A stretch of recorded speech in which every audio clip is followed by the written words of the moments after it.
and gentlemen, welcome to the Esteemed FaceTime with Leaders, an initiative by World Development Corporation. I am Falakdev Khan, anchor at World Development Corporation. FaceTime with Leaders is a platform for industry titans to share their experiences, thoughts, ideas, and best practices in order to inspire one another and future leaders. In a nutshell, we attempt to encapsulate the multi-decadal learnings acquired by these industry leaders. We also hope that by conducting these FaceTime with Leaders interviews, we can bring together a global community of eminent personalities. By bringing together such visionaries on one platform, we hope to play a part in inspiring the lives of other leaders. Great learnings from great leaders undoubtedly assist everyone by identifying, nurturing, and using the trade secrets that are proven success formulas for many. And this is what we aim for with these sessions, by making them a gathering of industry stalwarts and a knowledge-sharing community. We have one such personage on FaceTime with Leaders with us today, Mr. Sanjay Kumar Singh. Hello, welcome, Mr. Singh. We are glad to have you here today with us on FaceTime with Leaders. Hi, good afternoon. I'm privileged for this session. Falak. Thank you. Thank you so much for being here with us today. So let me give you a quick brief about Mr. Sanjay Kumar Singh. As an HR professional, he has a remarkable career spanning nearly 3 decades in diverse industries such as automobile, textile, food, and cement. With a wealth of experience, he has successfully handled various aspects of HR operations and sales HR and has maintained excellent industrial relations. He is a go-to professional in his field since he possesses a sound understanding of HR and IR practices, a global mindset, and strong conceptual abilities. He has a proven track record of effectively handling negotiations with unions, contributing to the maintenance of a conducive employer-employee relationship, and demonstrating excellent communication and people management skills.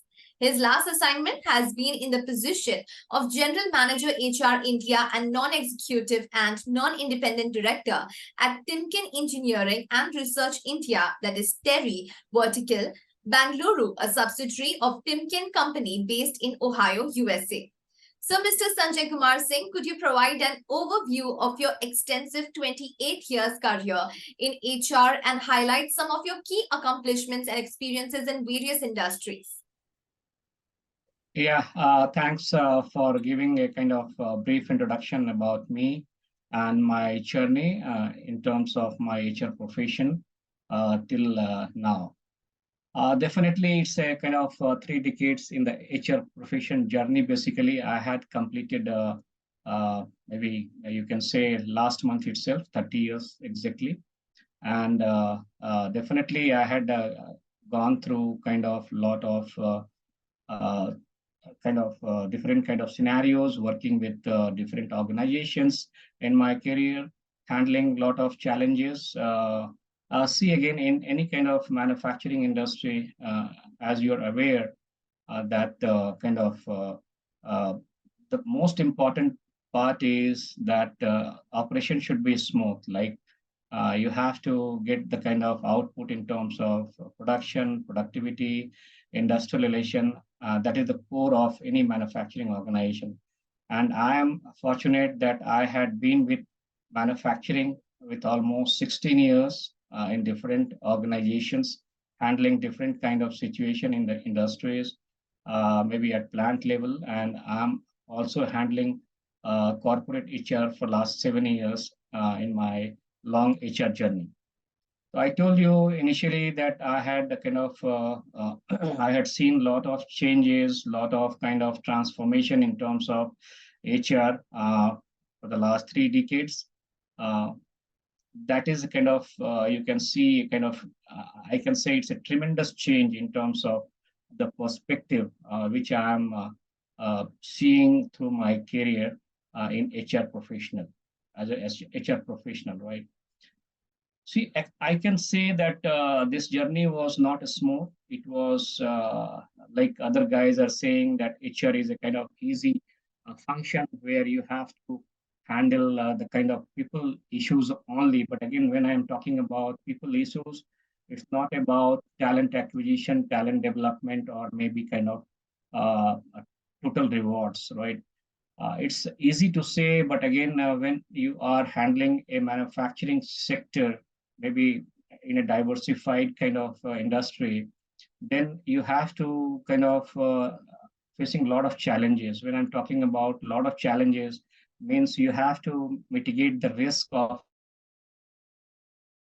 and India is a kind of diverse country, and I had got a privilege that I had worked in different part of the countries.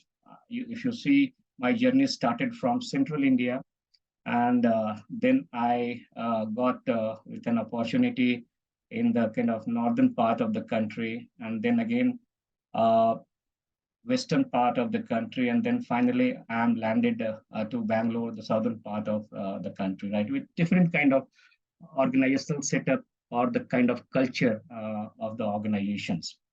And I had faced a lot of kind of different challenges. And when I'm talking about a lot of different challenges, every region in India is a kind of different mindset, right? People has a different mindset. When I'm talking about different mindset, northern part of the India is basically a lot of unionization is there. People are in a very different kind of setup of mind. In western part of the country is a kind of different setup of mind. Southern is basically this is a kind of challenge, right? Each professional who has worked in all the regions. That's why I'm telling you that it's a kind of different experience I had in terms of handling different kind of situations, right? So basically, my tenure with different organizations are working in a different situations. I would say mostly in a kind of unionized environment where I have to manage the kind of situation in the plant so that uh, industrial scenario should be smooth. Plant productivity should go on higher side because it's a kind of required for any industry. You have to see the cost. Cost has to be kind of controlled. If you want to see a kind of challenge in terms of competing with other industries or other regions or other countries. This is also a big challenge nowadays. So my focus was basically to maintain a good industrial relation in any kind of organization, including cost competitiveness, kind of industrial scenarios would be good, and also handling people in terms of kind of their training development so that their skill matrix should be competitive, right? When I'm talking about competitiveness, their skill matrix should go on higher side, and they should perform as per the kind of industry requirement. So this is my overall summary when I'm talking about my 3 decades of experience. But again, if you see maybe the last 1 decade, I would say that it's a kind of the biggest challenge when we are working with baby boomers, millennials, and the new generation, right? So you have to be maintaining a kind of situation. Your employee value proposition should be so that you should be able to retain uh, employees at maybe seeing the kind of competitiveness in terms of the kind of salary, maybe kind of in terms of benefit, in terms of uh, kind of social impact also. When I'm talking about social impact, every organization is expected that they should maintain a good environmental situation. When I'm talking about environmental situation, it should be not now EHS, right? Initially it was EHS, but now we have to focus on environment, social, and governance part also, right? So this is very crucial at this point of time or at this juncture that every organization should focus on ESG also, so that they should be able to meet the global guidelines in terms of reportings also and fulfilling the employee expectation. So this is a kind of current situation is there, and definitely every HR professional at this point of time, maybe particularly after COVID, they are struggling with a kind of retention issue, right? But again, we had heard a lot of in terms of great resignation, quick resignations, and a lot of things are there. But again, my say at this point, because I also handle my organization in this tough situation, but again, we came out successfully during the COVID period by maintaining a lot of things. Maybe I will say that first of all is proper communication was very important at that particular point, and again particularly supporting your employees, and again kind of the facilities, maybe seeing the kind of industry after COVID. Basically, I will say that everybody was insisting that they should be more comfortable in terms of work from home or not coming to office, and that was a situation where everybody was uh, habituated, I would say. Right. And finally, it was very difficult for every industry that people should come back to the offices. But at this point of time, we were very sensitive in terms of getting this kind of opportunity, that we should give a kind of flexibility that people should be, our employees should be comfortable in terms of getting back to office, and seeing their kind of priorities, because it was a long period. 2 years is not a kind of short period, but every organization has successfully done this. They had given the priority that every employee should be feel comfortable going back to office. So those are the challenges, I would say, that we had faced during the COVID period, but everybody has prioritized their kind of situation, and they had managed, and they are able to kind of satisfy the employee priorities in every organization. So indeed, I must say, indeed a long but a great career journey, an interesting career journey so far, I must say. So, given the complexities of the work role you handle, further encumbered by its harrowing nature, what are some ways you keep yourself motivated? See, again, if you see my career starting 1995, when I was with a textile unit, definitely their nature of work is different. It is a labor-oriented organization, basically. And definitely, see, again, in the initial years, maybe not the new generation is not very much aware that the kind of employer-employee relation was very tough at that point of time, when uh, the textile industry was at boom in 1980s, 1990s kind of thing. And then suddenly there was a kind of drop in terms of the kind of productivity. Many textile factories has been closed due to industrialization. So in fact, my journey started from textile industry. And when I was working with the textile unit, definitely it was tough maintaining the kind of good industrial relation. And I think at that point of time, definitely everything was kind of structured. I will not say, but definitely there was not a kind of good industrial relationship was maintained by the employer and employee, right? Mostly, if I will say this kind of relationship, it is basically a kind of transparency in terms of communication, their benefits, their salaries or wages, if I will say their working condition at the plant level. It was not very structured, and that was the reason there was a kind of confrontation every industry was facing at that point of time. I would not say that union was only responsible, but again, management was also responsible for those kind of situations. But again, when I landed with this textile unit, I had got a kind of, you asked me that how you had keep yourself motivated. See, again, I was enjoying this kind of situation when because I'm a different kind of personality. When I'm going through such kind of situation, I just analyze the what is the reason, basic reasons for those kind of issues in the plant, why work has been disrupted, and then I started communicating. Communication is very important for any kind of situation. You have to come together finally at the table, and you have to discuss and sort out any issues. Then, as a kind of plant HR guy, I started a kind of regular communication with the stakeholders, maybe parallelly with the management union and kind of senior management people also. And we had bring back the kind of issues, and we tried to sort it out by kind of amicable solutions, right?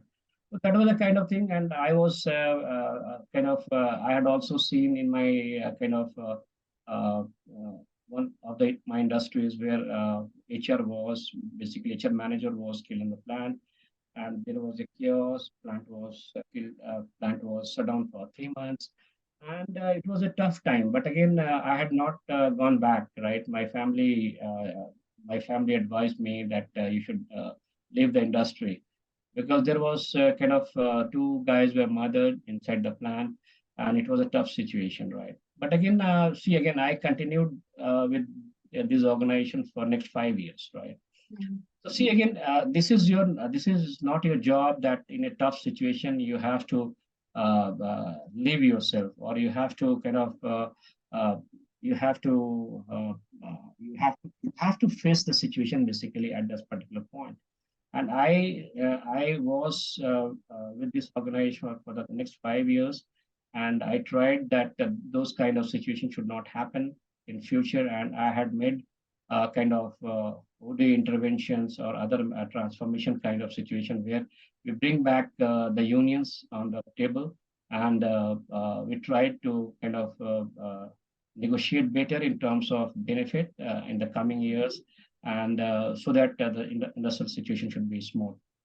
But this was the kind of situation I had handled, and see again, it was not a issue that situation went bad or kind of worse. But again, as a seasoned HR professional, you should know the kind of proactiveness, what to do in a particular situation, and you have to evaluate.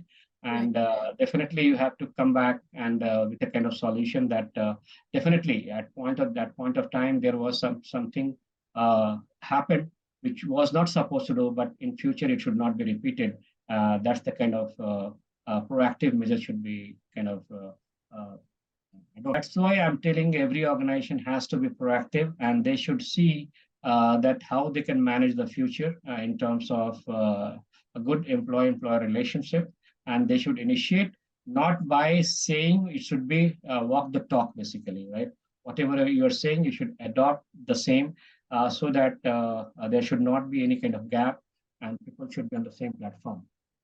Same way in kind of in my journey, I had seen a lot of issues in terms of strikes in the plant, lockouts. I had handled retrenchment.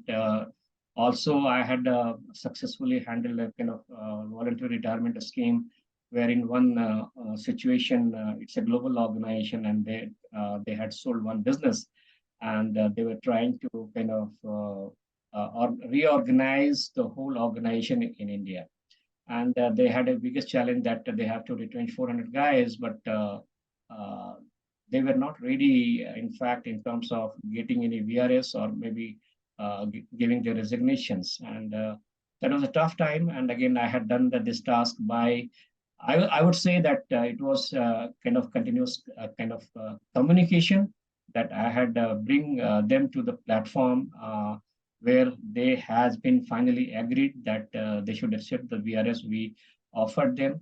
And but again, some of the guys who were not interested in VRS.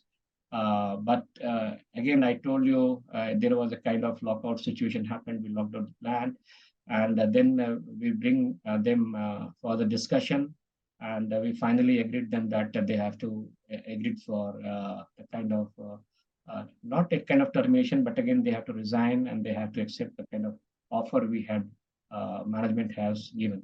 So that kind of thing happened, but again it was a tough task when you are basically taken as a kind of challenge. And unfortunately, I would say that in that situation, I had been kind of got a threatening that it's not good for the employees, almost 400 guys, and I had been attempted murder basically in Delhi NCR. It's a story of Delhi NCR. And I was it's a narrow escape for me, and but again I was not came behind again. There are a lot of issue happened, and finally I manage the things smoothly. But again, in that particular organization, I had been asked to kind of, for the safety reasons, I had been given a chance to work with regional HR in Shanghai, in China. But I had not due to my again, I continued in India. This was a great opportunity, but seeing again, kind of managing the things in India is itself a kind of challenge. Right. Yeah. So very challenging this thing, I must say. Yeah. Challenging journey. See again, any opportunity in HR. See again, when are you working with on the soft floor? When you are aware with the Gemba, Gemba Right. is the only thing that you are able to sort out any issues. I will also suggest my new generation HR professional that you should always go to the Gemba first. When you are coming out, maybe your campuses, you try to go to the kind of soft floor. You see the kind of opportunity, work there, see the kind of issues happening, and try to, because see again, it's not a kind of only people management. When you are working on the shop floor, you are coming across with different kind of people on the shop floor, right? And again, you have to fulfill the management kind of expectations, right, in terms of productivity, Right. industrial relation kind of thing. And apart from this, now things are changing, right? Again, in terms of corporate governance, you have to handle a lot of compliances in terms of labor laws, in terms of environmental issues. In terms, many organization have been closed on environmental issues nowadays, right? The government is very strict. So you have to, as a HR professional, you should not be a kind of HR business partner. You should work as a HR advisor, right? You should not, the things has been changed now. You should not, HR is not a staff function. It's a kind of line function, right? Right. Initially, we used to say that HR is a staff function. It's based on the kind of recommendation the managers, the frontline managers, based on those kind of advices, you have to work, you have to do the things on the floor. But it's not true. You should work as a HR advisor. You have to, particularly in terms of, you are also knowing better what things has to be done in particular situation. It should not be that, definitely when I'm saying this kind of statement, this is my personal kind of experience that any issues happen on the floor, this is due to the supervisor, right? This is initiated by the supervisor. They don't understand the kind of situation it will happen, for reasons they are not aware, basically. And ultimately, it should come to the HR professional, and they have to handle. HR is not a kind of magic stick that you create a problem and they're sitting there to Yes. sort out the issues. You have to be very active, proactive. In some of the in some of the experience I had in my previous organization, that the staff, the line managers came with some kind of suggestions, and they're asking that we want this kind of maybe disciplinary inquiries or disciplinary actions, or maybe some kind of termination, or some kind of maybe in terms of productivity increase or something like that. But as a HR, you should understand, and you should advise those staffs or maybe the line managers that this is not the right time, this is not the right perspective, this is not the right opportunity, that this has to be implemented. Maybe we can wait for some time, and we can talk to the stakeholders, and we will take it further. That kind of it should not be a kind of pressure that HR has to follow the line managers or the supervisors. Otherwise, everything in industry, many industries we have seen in North, basically that it flared up, and a lot of maybe life has been lost for the particularly for the HR guys, right? And definitely loss of productivity, loss of kind of revenues happen to the industry. That it should be we should be very careful in terms of as a HR professional, and we should know when, what, and how any issue has to be handled. Yes, that's very much important indeed. So, as someone who has evolved in the HR field over decades, how do you think employees' attitudes towards work ethics, responsibilities, etc., have changed over the period? See, again, I would say that this is a time where everything is open, everything is transparent, right? Nothing is hidden. I remember maybe two decades back or 20 years back, when we used to go for bonus settlements. Every year you have to settle bonus settlements with the unions, right? And then you are playing with the kind of figures, right? That we, in terms of profits, or in terms of sit-offs, of the kind of organization, right? But nowadays everything is online available, right? Uh, all the balance sheet, all the kind of profit loss accounts of the company, or the kind of situation is on the everything is kind of thing. And the new generation is aware, right? They are also aware that the global kind of situation, right? How the global things are happening, right? They are aware. So I would say that a lot of things has been changed in terms of perception, the kind of ethics, the kind of code of conduct. I remember when I have to sit with the union for the kind of settlement, you have to, first of all, you have to go with a code of conduct, right? That during this settlement period, you should not, does and don'ts kind of thing we used to Right. uh, get a sign of the kind of with the union. But nowadays, I'm seeing for the last one decade that union is very kind of supportive, right? They also understand their attitude has been changed like anything, right? And they are very supportive, cooperative. They also know that initially there was a different situation, but now every organization has a kind of see again, the profit is the motive for any business or business organization. But again, now they are also very flexible in terms of giving a fair wage, giving in terms of good benefits, kind of working environment. When I'm talking about, even when I was working with a tire plant, the situation was very tough, right, in terms of working environment. But I saw basically management has came forward and they said, no, this is the kind of not the right kind of. When we raise this kind of concerns from plant, they supported like anything. They said, no, we have to provide the best environment so that our people should be good in terms of productivity, and our quality should be excellent in terms of kind of global standards. So this was a kind of change in perception happened maybe during the years kind of thing.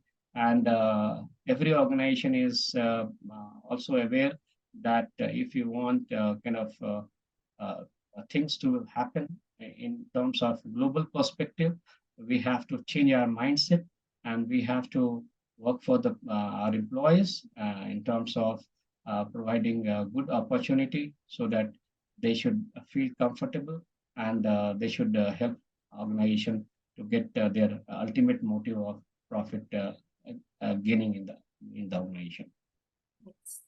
So, as someone having been on board, what do you think of the current corporate governance landscape in India?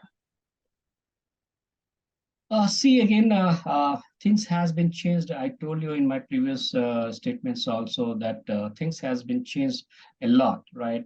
Now everything is kind of thing on the kind of everything is available on the internet, and everybody is aware, right? Like many organizations, maybe particularly in mining, or maybe heavy industries, or kind of where the working is very tough, right? In terms of kind of environmental issues or kind of governance issues, basically, uh, and at that particular point of time, uh, the kind of governance was also not very kind of very transparent. What to do, what not to do. That is the kind of conflict happened initially, right? But if you see, everything is transparent now. Everything is very clear in terms of guidelines, right? And and definitely people are kind of managing showing the kind of the actual data they were not very familiar to publish. But now, due to the kind of guidelines, or maybe kind of governance, they have to publish everything fairly. And but again, I would say this is also changed. Not only the data they have to publish, they have to work basically on the ground level also. If I'm saying that in terms of pollution or maybe for contamination, initially kind of what I observed that people were giving a kind of self-declaration that my water contamination is like below the kind of specification or something like that. But now you have to publish the data, and maybe any NGO or maybe any non-government organization can come and they can check, right? So no organization wants that they should maybe kind of, so they want basically that they should work uh, for the society. They should bring back to the society, right? They should not be a kind of data. It should not be kind of a statement that we are doing a right kind of thing, but ultimately they have to give back to the society, and they should go back and they should say no, we are is kind of we are responsible for society and we are doing good for the society. So that is now the governance is evolving, right? And a lot of I would say that governance is there, and you have to publish it, and you have to publish it fairly. And apart from this, not only publish, you have to work on those directions parallelly.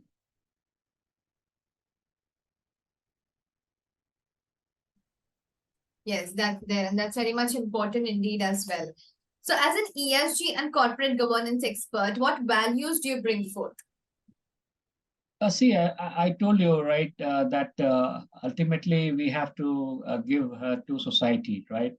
And this is very important in terms of our future generation, right? We have to save our planet, we have to save our people, we have to save the overall nature of our planet. And this is very important that we should understand at this point of time. Uh, that ESG is very important, and we have to implement it in a kind of very strictly. When I'm talking about strictly, that we have to adhere those kind of guidelines coming from time to time. And now the norms are very strict. Anybody or any organization is doing kind of a violation of those kind of governance. Definitely, they are definitely not this is not accepted in other industry, maybe in terms of their vendors, their customers, or maybe their stakeholders. So that's why it's very important that you have to be very particular so that your customer should not go. Your vendor should be very genuine in terms of ESG norms. They should not violate. You should also very strict in terms of those vendors who are not following. You should blacklist it. So that's very important. All the stakeholders should be taken in consideration, and the sustainability model has to be adopted so that our planet should be saved. Yes, indeed. So when we talk about technology, what are some of the most remarkable changes you have seen in your field with changes in technology? And what changes do you expect to see with the advent of IoT, AI, ML, blockchain, big data, and Web 3.2? Yeah, definitely. This decade is basically it's a phase of IoT. It's a phase of information technology. It's a phase of AI, right? So everywhere we are seeing this a kind of changes is happening a lot. Uh, Now the industry is going to 4.0 kind of thing, and things are changing in terms of human interference. Robots are working on the soft floor. That kind of changes we are seeing in terms of industry, and definitely these changes are giving a kind of different impact to the overall society. When I'm talking particularly for HR, a lot of uh, changes are happening in terms of information technology. HRIS is there. Initially, it was all manual, right? Even you have to go for PMS, you have to fill up some forms, then your manager is going to. Now the things are changing. It's a kind of system is there where it has been taken care from the very starting from time attendance to recruitment to training and development to kind of your benefits, your salaries, everything is systematized. Everything is kind of based on the technology, right? You have not doing anything manual nowadays. But definitely it has some challenges, right, in terms of AIs or something like that when we are seeing in terms of recruitment, right? Maybe AIs are supporting, but again, you are missing a big kind of area where initially we used to monitor all the CVs, biodata, seeing their kind of core strength. But now definitely there are some kind of shortcomings are there with the technology where manual or maybe human intervention is required, which cannot be done by the AIs, right? Or maybe IoTs, or maybe kind of. But again, this is going to helpful in terms of maybe kind of in terms of quality, or maybe kind of in terms of productivity. But definitely, you should be careful in future also that they should not kind of overpower themselves, right? And at least you should be somewhere a manual intervention or human intervention should be there, that we should not miss somewhere that we should compromise in terms of quality or other things, right? Yes, true. And definitely hoping that, like that technology grows for better. Yeah. Yes. So as you know, we are building a community of industry magnets. The move is meant for cross-pollination of knowledge and building a knowledge-sharing community of corporate giants and industry experts. So what are your thoughts about these initiatives taken about by Mr. Zishan Pathan, Mr. Heval Mehta, and the whole World Development Corporation team? Right. This is a very good initiative by World Council of Directors, basically. And this is going to support maybe across the organization or the kind of companies, or maybe uh, that they should come to the kind of a common platform, right? Because things are evolving very fast, right? And uh, and this is very going to helpful for the organizations, for the guys who are maybe who are interested in those subjects like ESG, or maybe kind of independent directors, or because these are very core of any organizations right now. It's not a kind of thing that anybody can be an independent director, maybe for any organization, and they don't understand the kind of balance sheet or the kind of profit loss accounts or something like that. So they have to be this platform is very good, where those guys who are interested, or the professionals who are veterans in this in their profession, they should understand better what is good, bad, or for the good for the industry. So that's the good thing, that this is a platform where we can get together and we can understand, because every organization has different, right? Every organization has a different culture, their practices, everything has kind of, and again, this is changing, right? So that's why it's very different that when people will come together at a kind of similar platform, we should learn together and we should contribute to the overall kind of for the society. I will say society is not for the industry or something like that. For all the stakeholders, right? All the stakeholders, it's good that uh, uh, uh, your organization is doing kind of a good job. These have been really these have been really kind words by you. So it was fantastic conversing with you, and I'm confident that your insights will inspire future leaders. Thank you so much for joining us today, Mr. Sanjay Kumar Singh. We wish you the best for your future endeavors. Moreover, trust that this initiative by Directors Institute unquestionably has expanded the participants' understanding and enriched their minds.